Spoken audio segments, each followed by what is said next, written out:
Good afternoon, and what is a very warm, bright and sunny day. It is Wednesday, June 14th. I've got a nice hot cup of tea.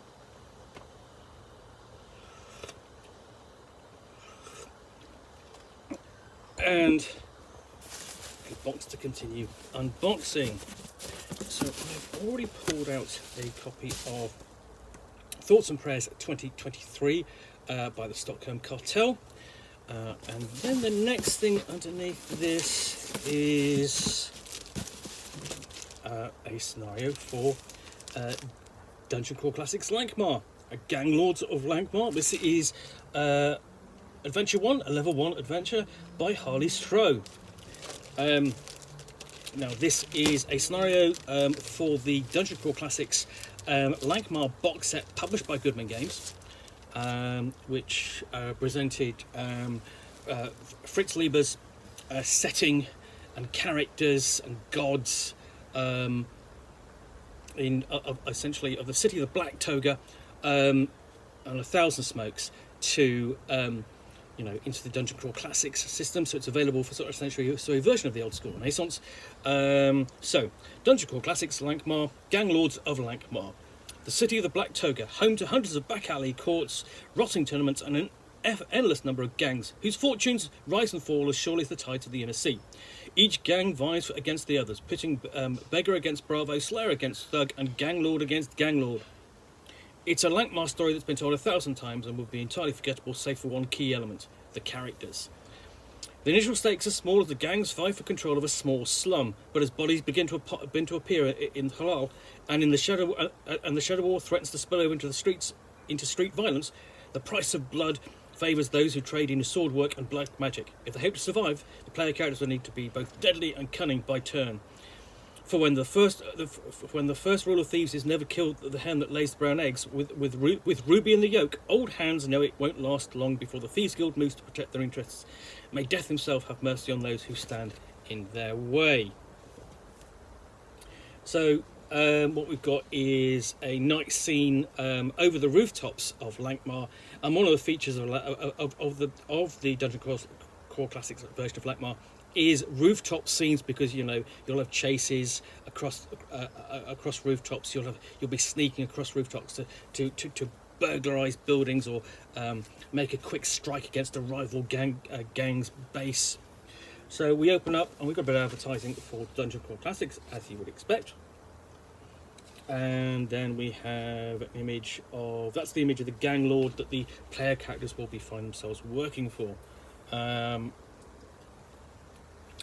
And as ever, we've got introduction and basically background to the scenario, very quick and easy, summary of the scenario and the events that are going to be happening, and then a timeline of encounters. Beginning with an adventure hook, getting the characters involved, and it's essentially the player start. Now, the thing is, what we've got here, we've got a section of timeline encounters, which run over several days. Lines of questioning the player characters can be that can pursue, and various events. So essentially, which can include, let's have a look. Events. What events can they include? Essentially, taking on the Pimp Street scuttlers, getting involved in pit fights, shaking down the Dogfish, which is a local bar, getting involved with other gangs, as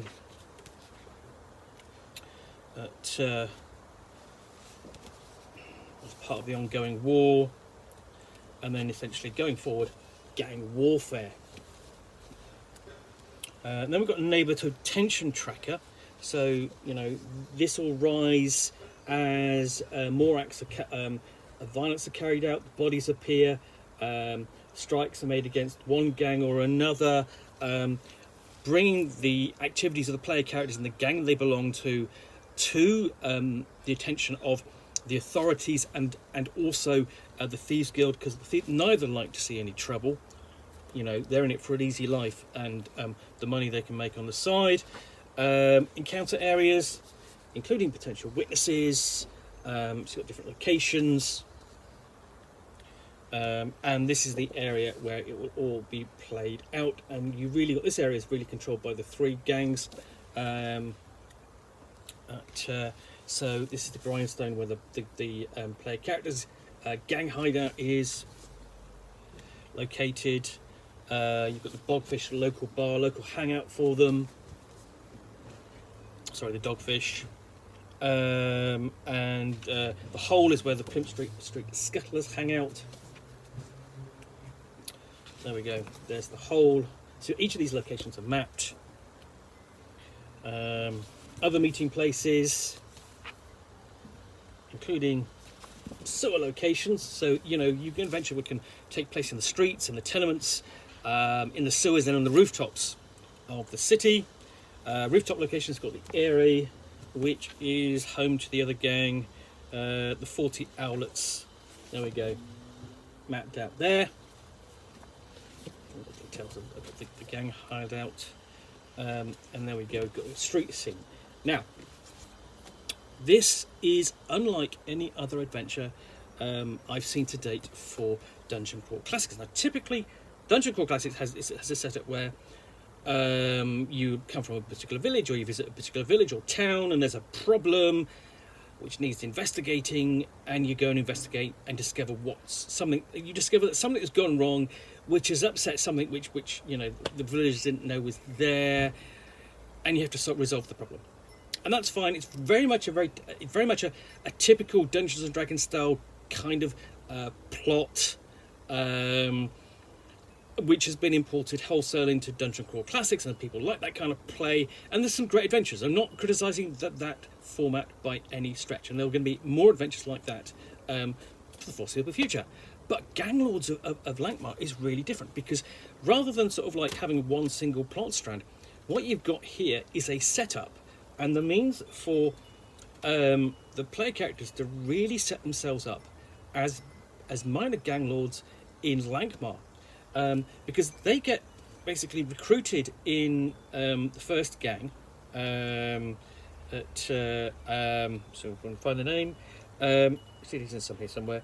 The Knife Twisters, led by King Corville, and this is a picture of King Corville, and they get recruited, and then presumably after they play through an adventure, or perhaps they've committed the raid in the core box set for Lankhmar, that brings them to the attention of King Corville, and he goes, I think I need these are capable characters, they should be in my gang. So you get recruited, and then you essentially things kind of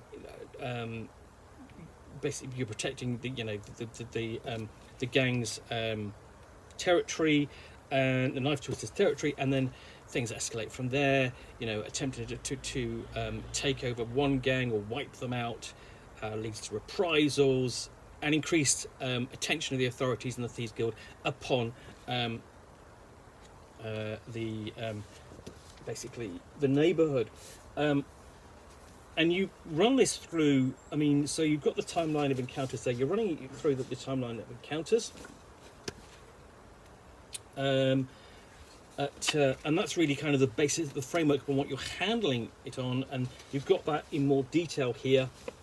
And then you're combining that with elements such as, the neighbourhood tension tracker and the various encounter areas that the player characters will be visiting as part of their efforts to remain in charge of the gang. And also, kind of what it's pushing for is the idea that that the player characters will be gang lords at the end of it. They don't necessarily have to be gang lords of the Knife Twisters. This can go any way. They can easily sign up with the 40 owls, or the Pimp Street Scuttlers, if they don't like King Corville, because from that image he's not a particularly pleasant fellow, but this allows for an enormous amount of player input, and that's absolutely fantastic. Honestly, really, it's absolutely brilliant. So it's unlike any other kind of a Dungeon Crawl Classics adventure I've seen. It makes a great start for a Dungeon Crawl Classics campaign, because it gives the player characters a home base and some some NPCs to have as their loyal lieutenants, and sort of like have a bit of a relatively minor source of income as they go about on their other adventures, which you can, you know, you can add to a campaign, run after this setup, you know, because it'll take them hither and thither across the city for small encounters, small and large. But yeah, if you've got the Dungeon Crawl Classics Lankhmar box set, then you absolutely want to get this as the next adventure. Sets everything up for a campaign, and it's a terrific adventure in itself. It really is different.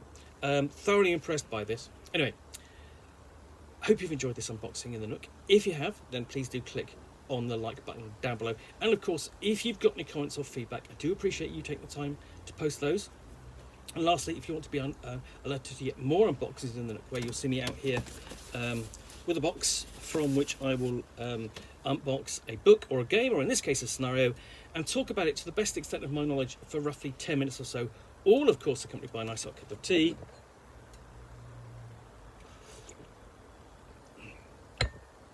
then please do click on the subscribe button down below. Thanks again for watching another unboxing in the Nook. I will be back again soon with another one. Bye for now.